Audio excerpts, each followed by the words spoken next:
Hello and welcome back to the channel. My name is Eddie Jennings from EJSLLC.com.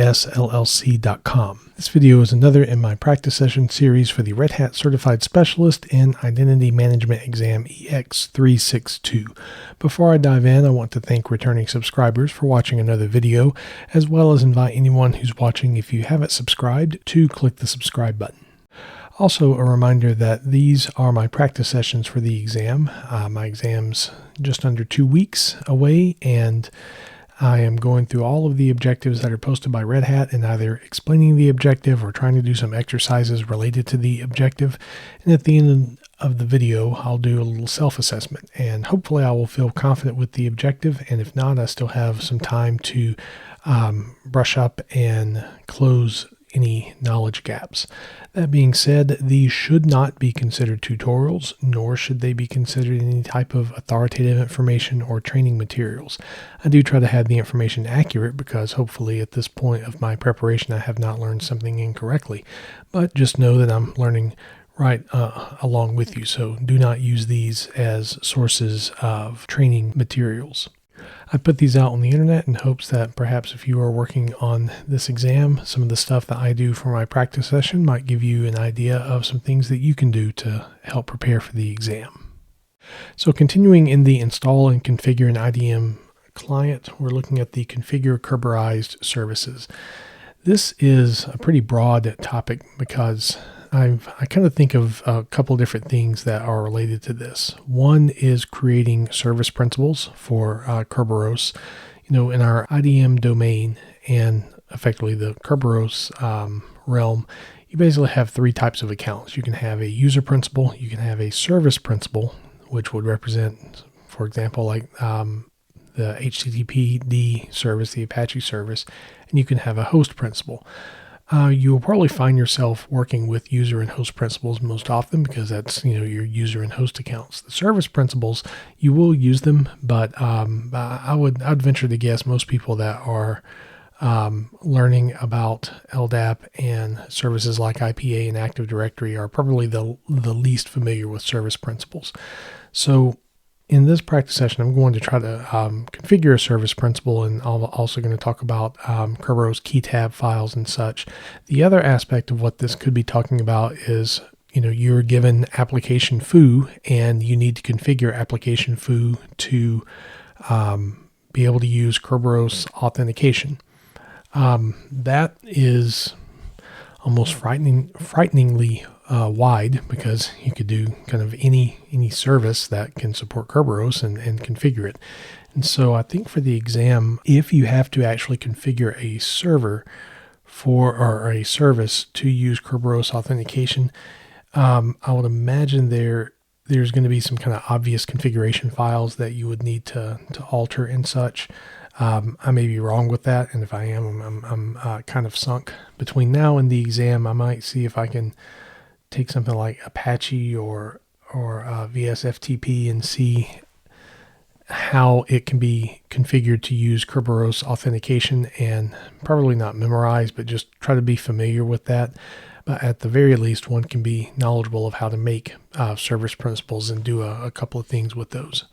So let us go in to our IDM server, and of course all this stuff, actually let me open the GUI as well. You can do, you know, as you know, anything you can do in the GUI, you can do on the command line. I know how to do the command line for services. Yeah, we can make services here. Okay, excellent. And you notice there are some services that actually have already been made, and these are services for the replica and IDM server for dog tag. That is a part of your certificate authority. And obviously DNS is obvious. DNS is DNS, HTTP, and we have LDAP and a couple of other services. But let's go to the command line. Let's see if I can make me a service. Let's say, well, first of all, let me SSH into my IDM server. I'm going to grab me a ticket for the admin user. And the command that we're going to use for this is IPA service add. Do -- help and see its different options. So what it's this canonical principle, if I recall right, this is like without the entire realm. So you would have just the without at idm.ejslab.com piece of the principal. Let's say I wanted to create an HTTP service for one of the client machines. So I would have IPA service add, and then I will do HTTP, which I don't think this actually has to be capitalized, / the host that this is going to be for. So lab IDM client 1.idm egslab.com, and that creates the service that we need. Notice that it'll managed by lab IDM client 1. This concept of managed by, if I understand correctly, this is in like the entity that can grab the key tab file and such for this service, and the and I may be misspeaking about that. Like this is one of my weaker areas that I'll need to try to brush up on before the exam. But this concept of key tab files, when you have a user, when you authenticate to IDM, you're primarily using your password for that. Things like hosts and services, there is no human with that. There is no password for it. And instead, to do the Kerberos authentication, basically the key distribution center or KDC server, it will have already generated effectively the Kerberos password for the service or host, and you acquire that by downloading a key tab file from the key distribution center. And that is what allows your service or your host to authenticate. For hosts, usually this is the etc KRB5 or etc, I think it's KRB5 key tab. We can actually verify this. It's not KRB5.conf. Yeah, KRB5 key tab. This is the key tab file that basically holds the host password for lab IDM server for the Kerberos realm. Notice the permissions for this. This key tab file is effectively like a private key for certificates as far as how you would protect it. If we wanted to acquire the key tab file for use in the application, we can do, I believe it's IPA get key tab. That's the command for it. And we would have to feed it a couple of different things to be able to acquire that. One thing I am curious about though, is we're going to go into lab client 1, and I'm going to acquire a ticket. Actually, we're going to try something here. I'm going to experiment with the IPA get key tab. So what I'm going to do is see if I can download this without authenticating as the host to be able to grab the key tab for the HTTP service that we made. By the way, I can go over here and refresh, and we can see that service principal that was made. So let's see how well this will work. So IPA get key tab, the server that we're key tab. The server we're grabbing it from is lab IDM server. Principal that we're wanting to get is http/lab IDM client 1 IDM egslab.com. Not sure if we need the full thing or not for that. And the key tab file that we're going to put this into is going to be temp test key tab. Let's see if this will work. I have a feeling it will not. Oh, it worked.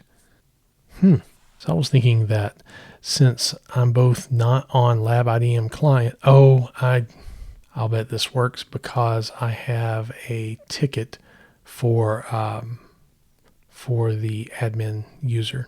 That's probably why that worked. While we're here, I think it's klist. We can see what's in the key tab file. Pretty sure that's it. Let's see what that will show us. Maybe klist-k is what I need. There we go. And we see the service principal. Now this version number, each time you download a key tab file, I believe that is going to increment, because basically the act of downloading the key tab is going to reset basically the Kerberos password for that. So I'm just curious. Let's run this again. I'm going to be lazy and just do up, and let's see what happens here. Yeah, so that that incremented. Now at this point, the Kerberos passwords and such that are in this key tab file are now no longer valid. Only these Kerberos keys can be used for the authentication. So what I want to do, let's put this to the test again. So I'm not going to grab a, if I were to do, not sure how, let's just do klist. Yeah. Okay, so I don't have any current tickets for admin. We're going to try this command once again.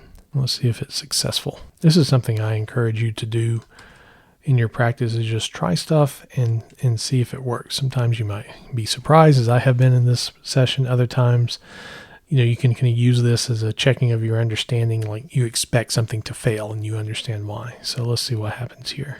I'm surprised I was able to grab that. All right, so now I'm curious. Let's go into lab IDM client 2. Let's see if I can grab it now. Actually, before I do that, I'm going to copy this. All right, so obviously there's no type of ticket found here. All right, Kerberos user principal not found. You have a valid credential cache. That I kind of expected to see, because I haven't acquired a ticket of any kind. So let us try that over here on client 1. Okay, so that did not work. Now, I wonder if I'm going to get a ticket, test user 1. We're going to try this again. Okay, this makes sense. Test user 1 does not have the rights to get that particular key tab. So now what I want to do is try to get a Kerberos ticket as lab client IDM 1, and then see if I can grab the that key tab file for that principal. So I think it's knet-kt. Let's take a look at knet. You can feed it a key tab file. It's T. It's a key tab file. Let's see what the K requests the ticket.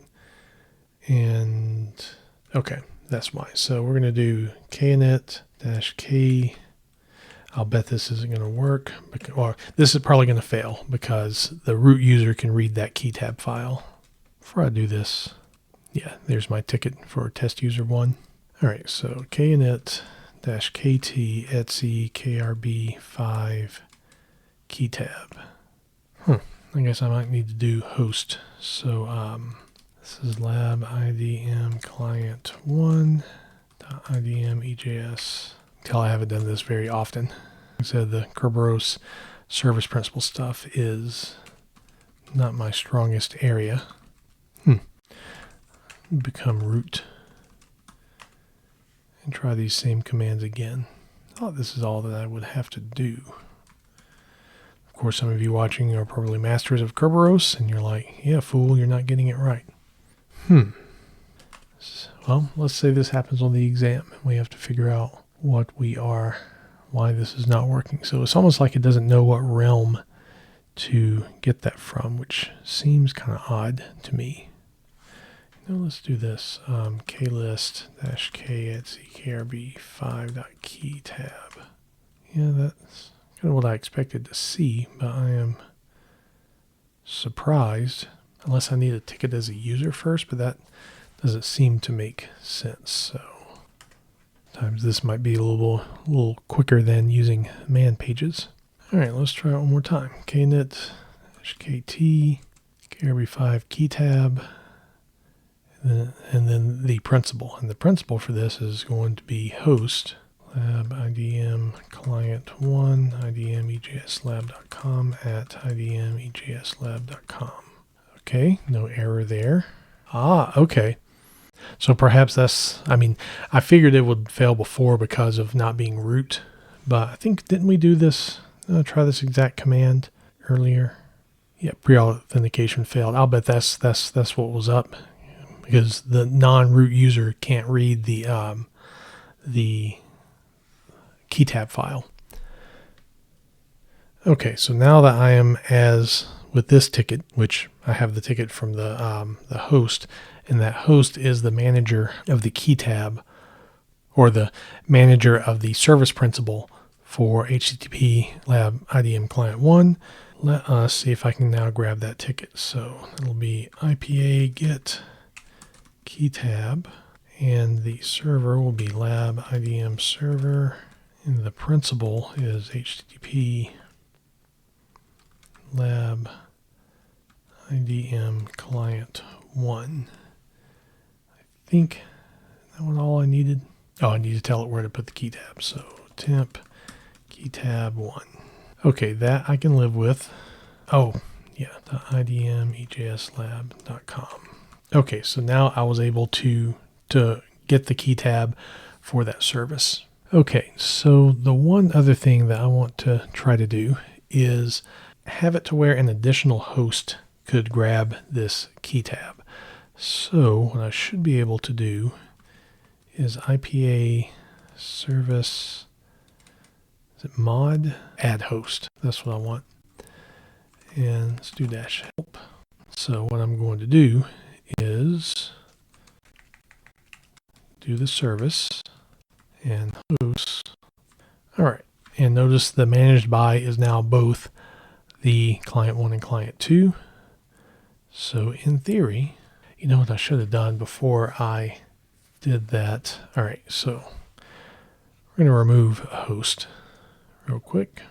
Go back to my IDM server. Basically, instead of add host, we're going to do remove host.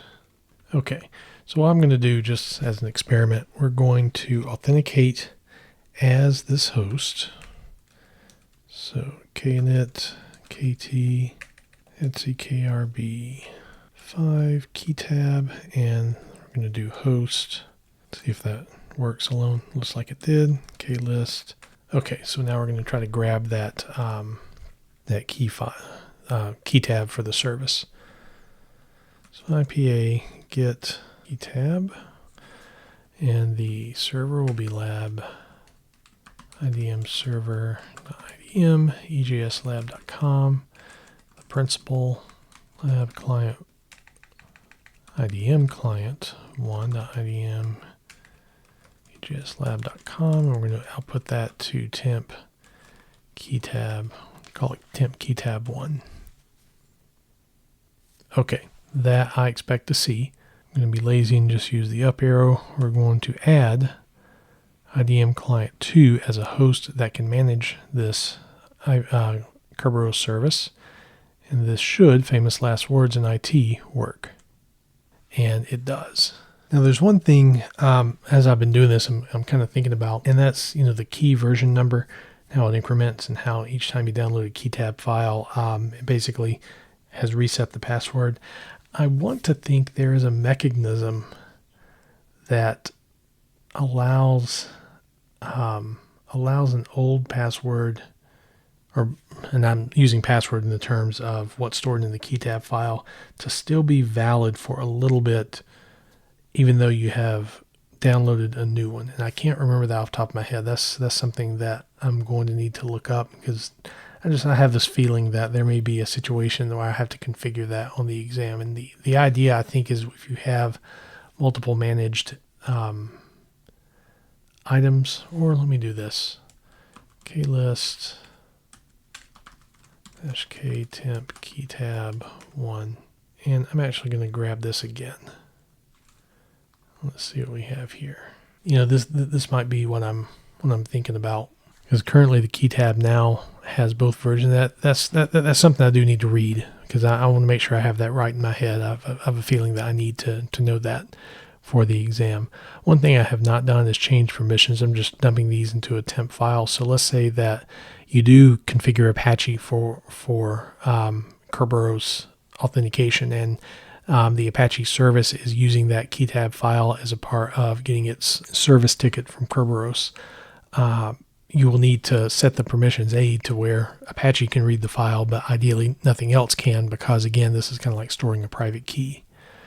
So again, for configure Kerberized services, I think kind of the sky's the limit on this. I'm not going to consider this a complete failure for me at this point, because I can create a service principal. I had to muddle through some things, but I was able to download key tab files as needed. But there are some conceptual things that I'm going to want to review to make sure I have right in my head before I take the exam. So hopefully you found this video useful. If you did, make sure you do click like. I want to thank returning subscribers again for watching another video, as well as invite anyone who's watching, if you haven't subscribed, to click the subscribe button and ring the bell when you do, so you can be notified of when new content comes available. I know by the time this video comes out, it will have been a while since I have published any others, but I'm kind of going the gauntlet of 5 exams to try to get the RHCA. So while I'm doing my practice sessions for the exams and recording them, it's going to take some time for me to get them up to YouTube, because I own the prize. I want to earn this cert, and then try to get the videos out there. So again, thanks for taking the time to watch, and I will see you the next time.